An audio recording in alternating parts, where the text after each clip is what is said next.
ஸ்ரீமன்னாராயணீயம் தசகம் 18 பிருத்து சக்கரவர்த்தி சரித்தம் பேரரசன் பிருத்துவின் வரலாறு. ஸ்ரீஹரயே நமக. கோபிகா ஜீவனஸ்மரணம் கோவிந்த கோவிந்தா.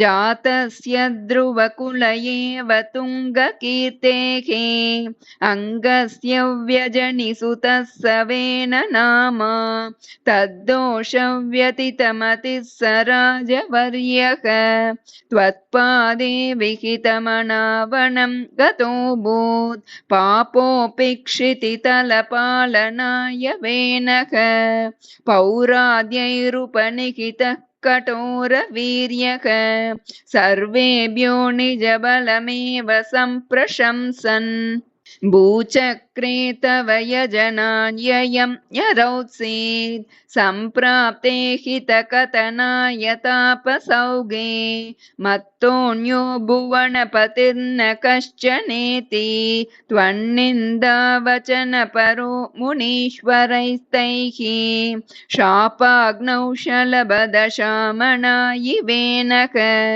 तन्नाशात्कलजनभीरुकैर्मुनीन्द्रैः तन्मात्रा चिरपरिरक्षिते तदङ्गे त्यक्तागे परिमतितादतोरुदण्डात् दोर्दण्डे परिमतिते त्वमाविरासीः विख्यातः पृथुरिति तापसोपदिष्टैः सूताद्यः परिणुतभाविभूरिवीर्यः वेनार्त्या कबलितसम्पदं दरिद्रीम् आक्रान्तां निजधनुषा समामकार्षीः भूयस्तां निजकुलमुख्यवत्सयुक्तैः देवाद्यैः समुचितचारुभाजनेषु अन्नादीनभिलषितानि यानि तानि स्वच्छन्दं सुरभितनुम् अदूदुकस्त्वम् आत्मानं यजति मकैस्त्वयि त्रिधामन् आरब्धे शततमवाजिमेधयागे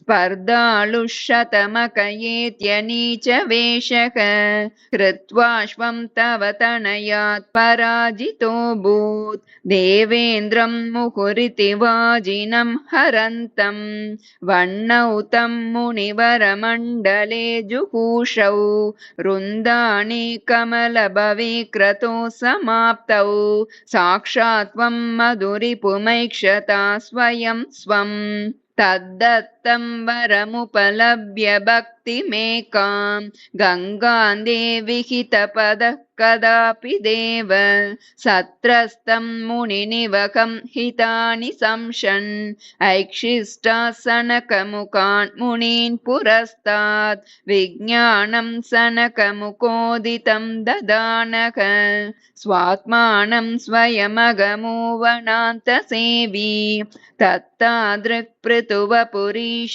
सत्वरं मे रोगौगं प्रशमय वातगेहवासिन् श्रीहरये नमः. गोपिका जीवनस्मरणं गोविन्द गोविन्द.